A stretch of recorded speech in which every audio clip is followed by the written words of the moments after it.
I got falsely accused, suspended from my job, and my wife served me divorce papers, saying I can't be with a predator. Later, I discovered she set me up, so I made sure it cost her everything. Sup Reddit. Imagine if the person who was supposed to have your back during the worst accusation of your life was actually the one who destroyed you. Here's how I found out my wife didn't just abandon me. She orchestrated everything. I, 34 male, work as an academic advisor at a mid-tier state university. I'd been there 6 years. Decent pay, good benefits, boring as hell, but stable. My wife, Marin, 33 female, worked in corporate HR at a tech consulting firm downtown. We'd been married 5 years, together for 8. Looking back, I can pinpoint when things shifted. December, 3 months before everything exploded. She started coming home later. End of quarter crunch, she'd say. Phone habits changed. Face down everywhere. Password changed to something she never told me. When I asked about it casually, she said her company required stronger security protocols. Then, March 15th happened. My supervisor knocked. She looked like someone just kicked her dog. Hey, can you come to HR? They need to talk to you. The tone was wrong. Too careful. Too quiet.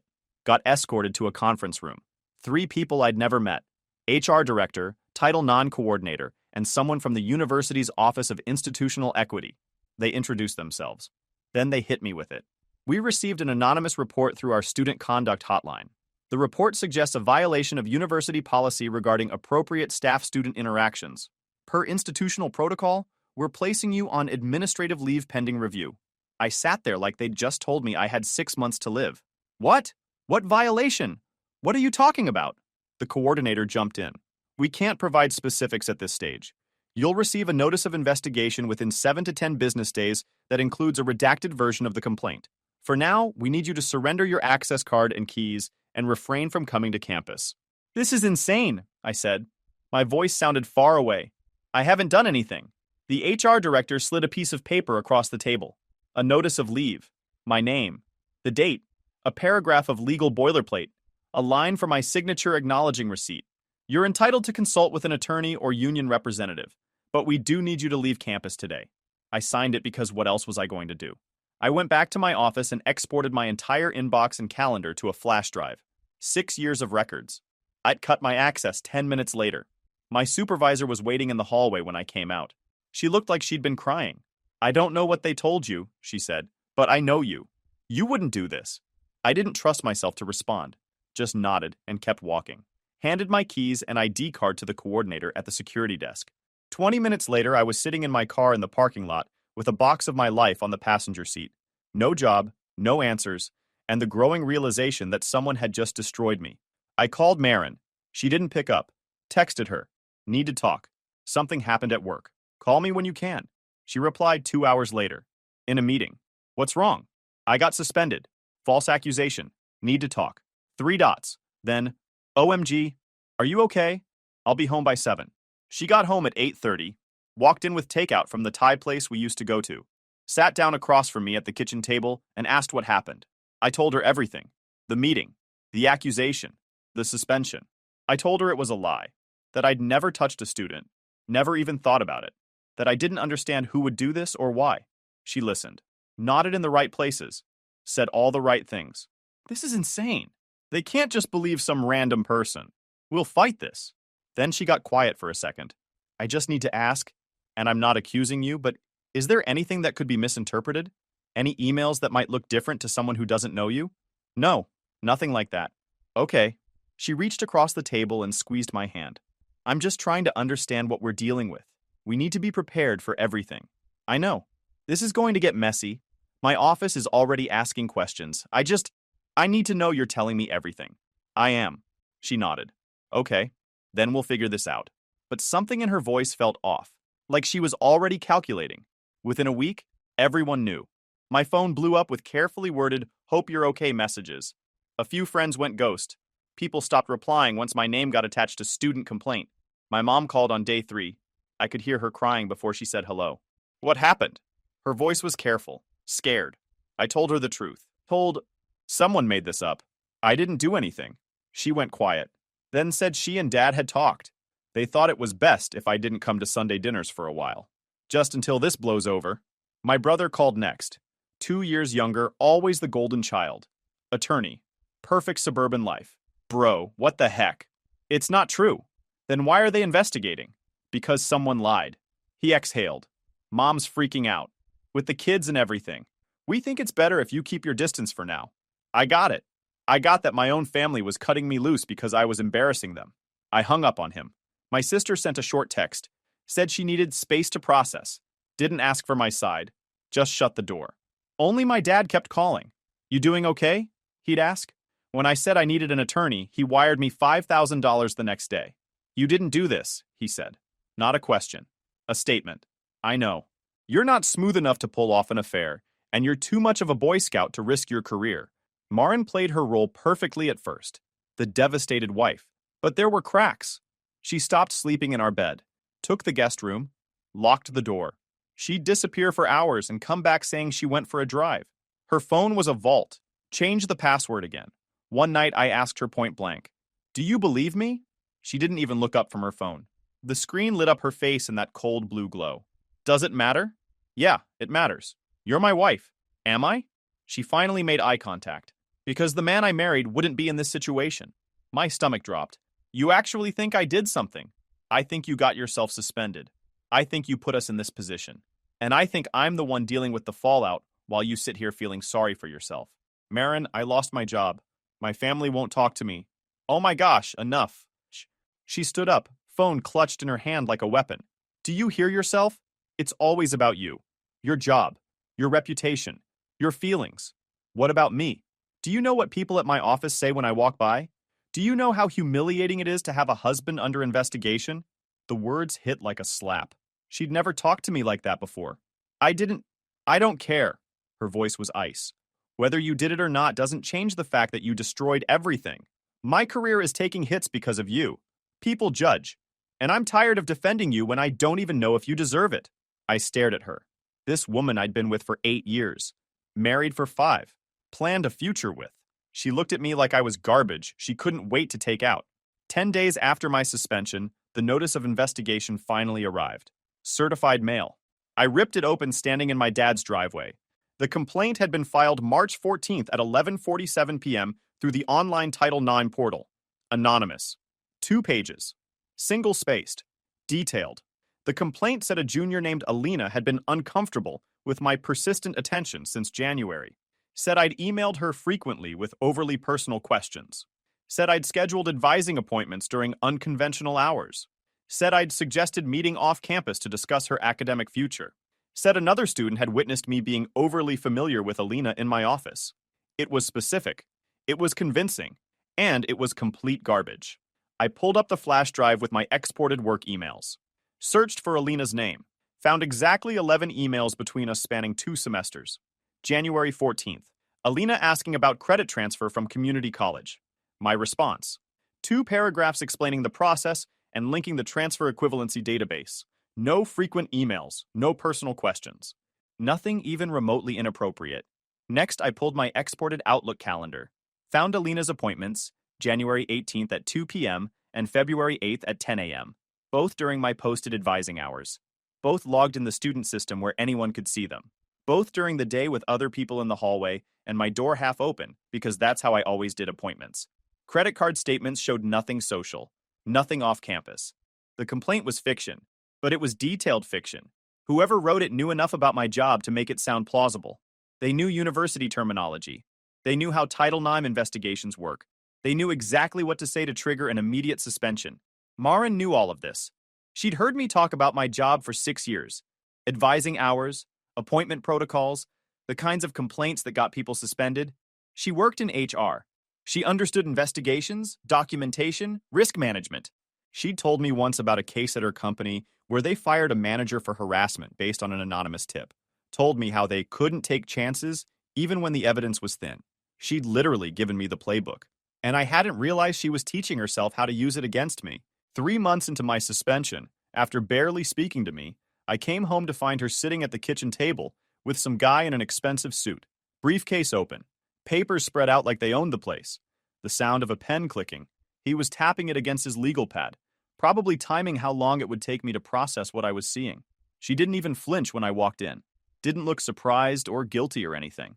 She'd been waiting for me. "This is my attorney," she said. The guy stood up, hand extended. I didn't take it. Marin slid a stack of papers across the table toward me. Didn't say anything else. Just sat there with her arms crossed, jaw set. I looked down. Petition for dissolution of marriage printed across the top in bold letters. You're divorcing me. Yes. Her attorney cleared his throat. We've scheduled a mediation meeting at a neutral location next week to discuss practical next steps. This is a standard no-fault dissolution. Given the ongoing investigation and the need for legal and residential clarity, my client believes this is the appropriate course of action. You're divorcing me 3 months after I got suspended. I looked at Marin, ignoring him completely. She leaned back in her chair. I can't do this anymore. We've been living like strangers. This situation, it's not sustainable. What situation? You mean me being falsely accused? I mean us. This whole thing made me realize we've been broken for a while. I need to protect myself. Protect yourself from what? I didn't do anything. It doesn't matter what you did or didn't do. What matters is what everyone thinks happened. My job is at risk. My reputation. I can't go down with you just because we're married. I felt like I'd been punched. So you're bailing. I'm making a practical decision. This isn't about emotions. It's about survival. She said it so calmly, like she was explaining a business strategy. I talked to a therapist. She helped me see that I need to prioritize my own well-being. A therapist? Yes. She helped me see that staying with you isn't healthy, that I deserve better than being dragged down by your mistakes. My mistakes? Someone filed a false complaint against me. She looked at me then, really looked at me, and her expression shifted, colder. You still don't get it. It doesn't matter if it's true. You're toxic now, professionally, socially, and I'm not going to let you take me with you. Her attorney shifted uncomfortably. The mediation meeting is scheduled for next Tuesday at 2 p.m. You'll receive the location details via email. We recommend you have representation present. I saw where this was going. She'd already set the narrative. Controlling, unhealthy, unsafe. One call to the cops saying she felt threatened, and I'd be the one in cuffs. Didn't matter what actually happened. Didn't matter that I'd never touched her. All that mattered was the story she'd tell, and she knew I knew it. Fine, I said. My hands were shaking. I shoved them in my pocket so she wouldn't see. Her attorney slid a single sheet across the table. This just confirms you received the petition, not the terms, just service. I grabbed a pen from the counter and signed. Proof they got me to touch the trap. That's all it was. My name on a line saying they'd successfully delivered the papers that were about to gut my life. Marin took the paper, glanced at it, and handed it to her attorney without a word. She didn't say goodbye, didn't apologize, didn't even look at me again. Just walked to the guest room and shut the door. Her attorney packed up his briefcase, mumbled something about being in touch, and saw himself out. I stood in that kitchen for maybe 5 minutes. Then I went upstairs, threw clothes into a duffel bag, grabbed my laptop and charger, and walked out. Locked the door behind me out of habit even though it didn't matter anymore. Drove to my dad's place. 40-minute drive. He answered the door in his bathrobe, took one look at my face and said, "She did it, didn't she?" I nodded. "You can stay here as long as you need." I slept on his couch that night. Didn't cry, didn't break down, just lay there staring at the ceiling, replaying every word she'd said. I started therapy after I couldn't sleep for 3 weeks. Panic attacks became routine. Within days, my mom called. Said the divorce was probably for the best. That maybe Marin deserved better than this situation.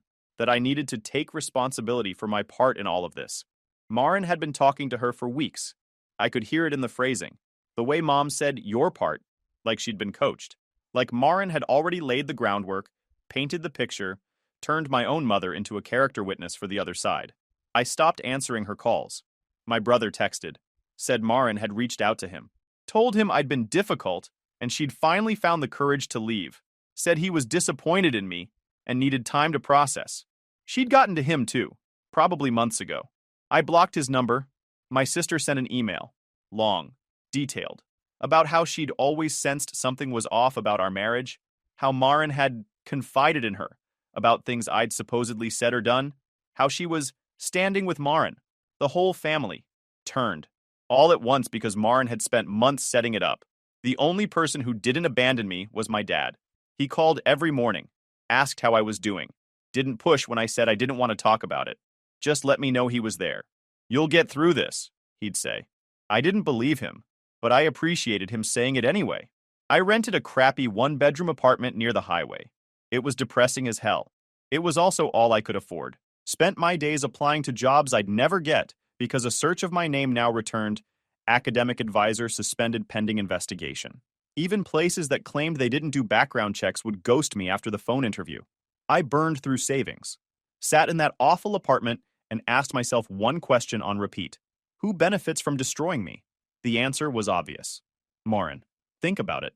If I'm seen as an abuser, or even just professionally inappropriate, she gets the moral high ground in the divorce. Judges eat that up, especially in family court. She walks away looking like the victim who escaped a bad situation. I look like the bad guy who got what he deserved. And she gets favorable terms. Maybe even more than 50-50 if she plays it right. Spousal support, the townhouse, everything. But how the heck do I prove it? I called my attorney, told him I wanted to subpoena Marin's phone records as part of the divorce discovery. He said that was aggressive, and the judge might not allow it without cause.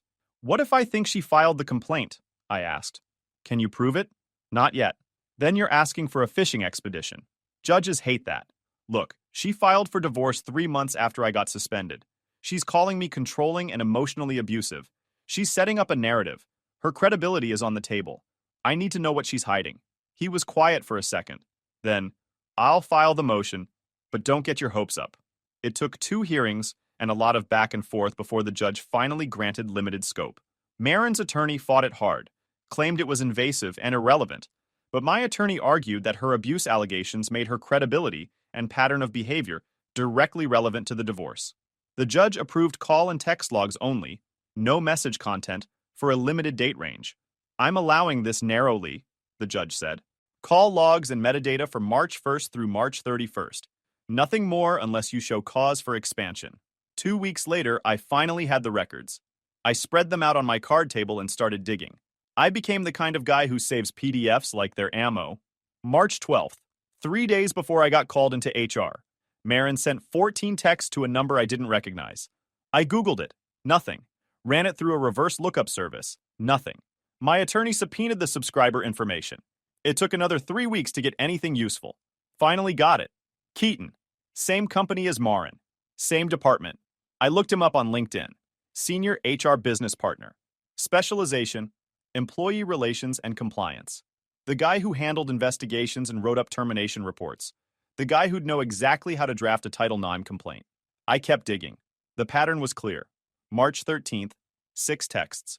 March 14th, 11 texts ending at 11:52 p.m., 5 minutes after the complaint was filed at 11:47 p.m. March 15th, 9 texts starting at 10:30 a.m., 15 minutes before I got called into HR at 10:45 a.m. The timeline was damning, but I needed more. My attorney filed a motion for expanded discovery. We had enough to show a suspicious pattern. The judge allowed us to request Marin's work login metadata, just portal access logs, nothing internal, for the same date range. Her employer fought back with privacy objections. 2 rounds of motions. Finally, the judge narrowed it to public-facing university portal access only and forced them to comply. Found that she'd accessed the university's public website on March 10th, specifically the Title IX reporting portal. Spent 11 minutes on the page. Enough time to read the instructions and figure out how to file anonymously. She didn't file from her work computer, she's not that dumb, but she researched it, probably took screenshots, maybe sent them to Keaton. I went back to the apartment I used to share with Marin, technically still my house until the divorce finalized. She wasn't home. I'd texted her first to make sure. Went into the guest room where she'd been sleeping, looked around for anything she might have left behind. Found an old iPad in the nightstand drawer, the one we used to use for recipes and looking up random stuff. Hadn't thought about it in months. It was a shared household device. We'd both set it up years ago and both had accounts on it. Stayed logged in forever because nobody re-auths on a couch device. I turned it on. Still worked. Still had both our profiles. I called my attorney first. If I find something on a shared device that we both own and I'm logged into with my own credentials, is that admissible? He hesitated. This could go sideways fast. If you access her private account or break any passwords, this becomes a criminal problem. But if it's truly shared and you're using your own login, document everything. Take photos. Preserve the evidence properly. And for the love of everything, don't touch anything you're not supposed to. I logged in under my own account and checked the shared notes app we used to use for grocery lists. Opened notes. Scrolled through grocery lists and to-do reminders. Then I noticed the iCloud photo backup was also shared. Opened photos. Sorted by date. March 14th. Found a screenshot. Timestamp. 11:35 p.m. It was a screenshot of the Title IX portal instructions. The page that explained how to file an anonymous complaint, what information to include, how to make it detailed enough to trigger an investigation. Then another screenshot. Timestamp. 11:38 p.m. This one showed a notes draft. Title. Draft. Review. The text matched parts of the complaint I'd received. Not word for word, but close. Same structure, same phrasing, same fabricated details about late office hours, and overly familiar emails. At the bottom of the note, check with D about wording on the off-campus meeting part. Make sure it sounds specific but not too specific. D. Keaton. My hands were shaking. I took photos with my phone, photographed the iPad screen, sent them to myself, sent them to my attorney. Emailed them to 3 different email addresses just to be sure. My attorney had me meet him at his office that afternoon with the iPad. He took photos himself, printed them, had me sign an affidavit documenting exactly how I'd accessed the device, and got it notarized that same day. We had her. My attorney filed for expanded discovery in May, requested Marin's work emails and workplace messaging for March 1st through March 31st, specifically communications with Keaton. Her attorney lost his mind, filed an objection claiming it was overly broad, harassing, and a violation of privacy. We went before the judge. Family court. Older guy who looked like he'd seen every dirty divorce trick in the book and wasn't impressed by any of them. Marin's attorney made his case. Said I was on a fishing expedition. Said I was weaponizing the legal process to harass his client. Said there was no evidence linking Marin to any misconduct and I was just throwing allegations around because I was bitter about the divorce. My attorney stood up, pulled out the phone records, showed the judge the timeline. March 12th, 14 texts to Keaton. March 13th, 6 texts. March 14th, 11 texts, with the last one sent 5 minutes after the complaint was filed. March 15th, 9 texts, including one sent 15 minutes before I was called into HR. Then he showed the iPad screenshots, the Title IX portal instructions, the draft language that matched the complaint, the reference to coordinating with D about specific wording. Your Honor, this isn't a fishing expedition. My client was accused of misconduct on March 15th. His wife filed for divorce 3 months later. During the critical time period, she was in constant communication with a coworker who specializes in HR investigations and compliance. We also have evidence that she accessed the university's Title IX portal and drafted complaint language on a shared household device. The timing and evidence warrant further investigation. The judge reviewed the documents, took his time, finally looked up. I'm going to grant a narrowed scope of the motion. Ms. Marin will provide work-related communications with Mr. Keaton for the relevant time period, March 1st through March 31st, including work emails and workplace messaging platforms, limited to this specific time frame. You have 30 days to comply. Marin's attorney tried one more time. Your Honor, this sets a dangerous precedent. 30 days. It took another round of motions and objections before we finally got the messages. Marin's employer had their own lawyers fighting disclosure, claiming employee privacy. My attorney threatened an EEOC complaint and potential civil action against the company for facilitating workplace misconduct. That moved things along. My attorney and I spent an entire weekend going through it all. First, the work emails. March 8th, email from Marin to Keaton. Subject, need advice. Body. Hey, can we grab coffee this week? I have a personal situation I need to talk through. Nothing urgent but could use your expertise. March 11th, Marin's work login showed she accessed HR policy documents on anonymous complaints and investigation procedures. March 13th, email from Marin to Keaton. Subject, thanks. Body. Really appreciate you walking me through the process. Feel a lot more confident about next steps. Next, Slack messages. March 12th, 9:47 p.m. Marin, you still up? Keaton. Yeah, what's up, Marin? Can I call you Keaton? Sure. Call log from Marin's phone records. 9:51 p.m. to Keaton. Duration, 43 minutes. March 14th, 10:15 p.m. Marin, I think I'm going to do it. Keaton. You sure? Marin. He deserves it, and I deserve better. Keaton. Okay, just like we talked about. Keep it vague but specific. Use the portal. Marin. I know. I'm nervous. Keaton. You'll be fine. Marin. What if he figures it out? Keaton. They won't connect it. That's the whole point. Marin. Okay, I'm doing it. March 14th, 11:53 p.m. Marin. It's done. Keaton. Good. Now you wait. Marin. How long? Keaton. Few days probably. Then things get easier. Marin, I feel sick. Keaton, you're doing what you need to do. Marin, I guess. Keaton, not your problem after this. I stared at the messages. Read them 3 times. My attorney sat across from me with his hands folded, watching my face. We've got her, he said. This is conspiracy. They planned it. They coordinated it. Keaton told her how to do it. Yes. What do we do with this? We apply pressure on multiple fronts. But this is going to take time. They're going to fight back hard. First stop. Marin's employer. My attorney drafted a letter. Not a threat. Just facts. Laid out the timeline. Included excerpts from the Slack messages. Noted that Keaton had used his HR expertise to help Marin file a false complaint against her husband to gain advantage in a divorce. Noted that this was done using company time, company resources, and company communication platforms. Noted that Keaton's actions constituted misuse of his position and violation of professional ethics. We sent it to the company's general counsel with a CC to the chief HR officer. First response came back in 2 days. Terse, professional. We are unable to comment on personnel matters. Thank you for your correspondence. My attorney sent a follow-up. This time he attached the full Slack transcript and highlighted the parts where Keaton explicitly coached Marin on how to file an anonymous complaint and avoid detection. Added a line about potential civil liability if the company failed to act on documented evidence of employee misconduct involving fraudulent legal actions, and mentioned the possibility of an EECC complaint. 24 hours later, different tone. Thank you for bringing this to our attention. We take allegations of misconduct seriously and will investigate thoroughly. Corporate speak for oh shoot. They didn't want to do the right thing. They wanted to avoid discovery and keep this out of public record. Then nothing. For 6 weeks. Radio silence. My attorney called 3 times. Each time, the investigation is ongoing. We'll be in touch. Week 7, he threatened to file a civil complaint naming the company as a defendant for facilitating workplace misconduct. That got their attention. The company hired outside counsel to conduct an independent investigation.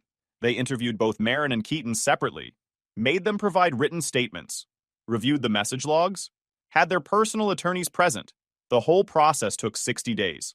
2 weeks later, Keaton was placed on administrative leave pending the outcome of the investigation. Another 3 weeks. The company's outside counsel completed their report. Keaton was given the option to resign or face termination for misuse of company resources and conduct inconsistent with his professional role. He chose resignation. Mid-July, Marin faced a disciplinary review. The company determined she'd also misused internal systems for personal matters unrelated to work. She was terminated shortly after. Keaton didn't just lose his job. He got dragged into the legal side of it personally. My attorney served preservation notices and lined him up for deposition the minute it was clear he'd coached this. Company lawyers don't represent you when you're the problem. So Keaton had to hire his own attorney and sit there while his keep it vague but specific messages got read back to him in slow motion. That HR consultant glow-up started with him paying legal bills just to watch his credibility die on paper. My attorney told them we'd consider settlement discussions. But first, we had other business. Second stop, the university. My attorney sent them everything. The iPad screenshots showing the draft complaint. The phone records showing the coordination. The Slack messages proving Keaton and Marin planned it together. The work emails showing Marin researching how to file an anonymous report. The timeline showing the complaint was filed minutes after Marin's last text to Keaton. We didn't ask for my job back. They'd already filled the position, and I didn't want to work somewhere that had thrown me under the bus without a second thought. We asked for 3 things. 1. A formal finding that the complaint was fabricated and malicious, with my personnel record cleared 2. An internal statement confirming I had been exonerated 3. A settlement covering lost wages, legal fees, and damages to my reputation. The university's attorney reviewed the evidence for 2 days, called my attorney on day 3. We need to discuss this. I'm listening. Your client is asking for a substantial settlement. My client lost his job based on a complaint your institution never properly verified. The timeline alone shows negligence in your investigation protocols. Silence on the line. Let me talk to our risk management team. I'll get back to you. 2 weeks later, they came back with an initial offer. $25,000. Take it or leave it. My attorney laughed. That barely covers his legal fees. We're talking 6 figures, or we file a lawsuit and this becomes public record. How's that going to look for enrollment and your Title IX compliance reputation? More silence. More delays. Another month passed. They came back at $40,000, then $50,000. My attorney kept pushing. We were bleeding money on legal fees, but he said we had leverage and not to fold. Finally, mid-July, 4 months after I'd been suspended, they settled at $80,000. I'd spent nearly $30,000 on legal fees. The rest would cover maybe 6 months of lost income and barely touch the damage to my career. But it was better than nothing. The settlement included standard no admission of wrongdoing language and strict confidentiality terms. But the university also agreed to update my personnel file and issue an internal communication confirming no findings of misconduct. The communication went out via email to relevant faculty and staff.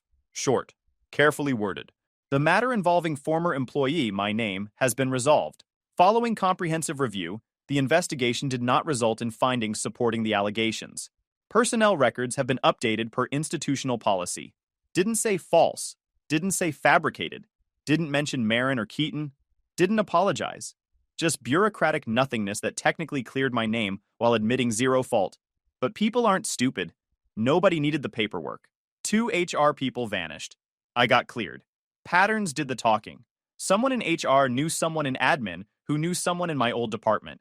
Faculty talk, staff talk. Somebody always screenshot something. Within 2 weeks, the basic outline had connected enough dots. By week 3, both names were circulating. Third stop, Marin's attorney. My attorney scheduled a meeting. Her attorney showed up looking like he hadn't slept in days, probably because he knew what was coming. My attorney laid it all out. Showed him the evidence, the messages, the timeline, the screenshots, everything. Your client coordinated with a coworker to file a false complaint. They used company resources. Both lost their jobs. The university settled and issued a statement clearing my client. My client has been exonerated. Her attorney's face went white. What are you proposing? Settlement. Clean divorce. 50-50 asset split. No alimony. No spousal support. In exchange, we don't pursue sanctions for discovery violations, attorney's fees, or court referrals regarding the false statements in her sworn discovery responses. We also don't send additional documentation to her former employer's counsel or pursue civil defamation claims. That's non-negotiable. The settlement agreement will include a clause acknowledging that certain allegations made during the divorce proceedings were inaccurate and are being withdrawn. Standard language. Happens in divorces all the time. We're offering her a way out that doesn't involve a courtroom, perjury allegations, or additional civil liability. Her attorney went quiet for a long time. I need to talk to my client. You have 48 hours. Marin came 2 days later. Eyes red. She looked like she'd aged 5 years. She signed the settlement agreement. The clause about withdrawing inaccurate allegations was buried on page 11. Standard divorce settlement language that technically admitted nothing, but confirmed everything. She signed without reading it. Signed the final divorce decree. Didn't say a word. Didn't look at me. When she was done, she stood up and walked toward the door. Stopped. Turned around. I didn't think, don't. She left. My attorney looked at me. How do you feel? Empty? That's normal. Is it over? Almost. A month after the divorce finalized, my attorney filed a post-judgment motion for sanctions based on discovery violations and bad faith conduct during proceedings. We had documentation of Marin's false statements in her sworn discovery responses, where she denied any involvement in the complaint and denied coordinating with anyone regarding my employment situation. The judge reviewed the evidence. He'd seen the Slack messages and the iPad screenshots during the discovery battles. The pattern was clear. The court issued a finding that Marin had engaged in bad faith conduct and made materially false statements during discovery proceedings. We were awarded $28,000 in attorney's fees as sanctions, separate from the university settlement. We used that ruling as leverage. My attorney sent a demand letter to both Marin and Keaton outlining potential civil claims, defamation, intentional infliction of emotional distress, civil conspiracy, and tortious interference with employment. He attached the court's sanctions order, the termination letters from their employer, and the university's settlement agreement. 2 weeks later, they offered a private settlement through their respective attorneys. 6 figures split between them. No court, no press, no public record beyond what already existed. The settlement came with mutual non-disparagement clauses and confidentiality terms. I didn't take everything from them. I took enough that they'd remember it forever, but not so much that it would bankrupt them. Just enough to hurt. I didn't take everything from them. Just enough that they'd remember it forever. The fallout was swift. Marin's company had already issued internal communications about recent personnel matters and policy violations. 2 people vanished from HR simultaneously. Corporate buildings run on gossip. Everyone knew within days. Both deleted their LinkedIn profiles shortly after. The professional networks both of them spent years building went silent. HR is a small world. Word spreads. When your reputation is weaponized Title IX complaint for personal gain, nobody returns your calls. Marin lost her job and spent months trying to recover. Last I heard through mutual connections, she was working contract admin jobs for half her previous salary. Her reputation in the local HR community was wrecked. Keaton resigned before termination became final, trying to save face. Within a few months, his LinkedIn went dead, and his HR consultant aspirations dried up. His specific role, employee relations and compliance investigations, required trust. Once you've demonstrated you'll manipulate the system for personal reasons, you're done in that field. Her parents found out the full story when details started circulating. Holiday invitations stopped. Sunday dinners ended. She moved into a studio apartment on the other side of town, not unlike mine had been. I got a new job in June. Community college 2 states over. They read the university's internal communication, did their due diligence, verified the settlement and exoneration, and moved on. Sometimes a fresh start actually works. The pay was $15,000 less than my old job. The benefits were worse. And I'd had to move away from the only city I'd ever really called home. But it was employment. And after 8 months of being radioactive, I wasn't going to be picky. My dad helped me move. 12-hour drive. Dinner at a diner halfway there. You did good, he said. I ruined 2 people's lives. They chose to destroy yours. You just made sure there were consequences. My mom reached out in July. Long text saying she'd been wrong to doubt me. Said she was proud of how I handled everything. Said she wanted to rebuild our relationship. I sent back one line. You picked a side. Live with it. She tried calling twice after that. I didn't answer. Some things don't come back just because you won. My brother sent an apology email asking to talk. I replied, no. That was it. No explanation, no debate. They made their choice when I needed them. I made mine when I didn't. Winning didn't fix what they broke. The university offered to discuss my potential return in August. Said they'd welcome a conversation about full restoration. I declined. I didn't want to go back. That place destroyed me without a second thought. They only acted when I shoved evidence in their faces and threatened their liability exposure. Now it's time to move on. Guys, we are so close to hit 100,000 subscribers on this channel. If you are not subscribed to the channel, please consider subscribing. It really helps hit that 100,000 mark. Thanks for making this dream come true.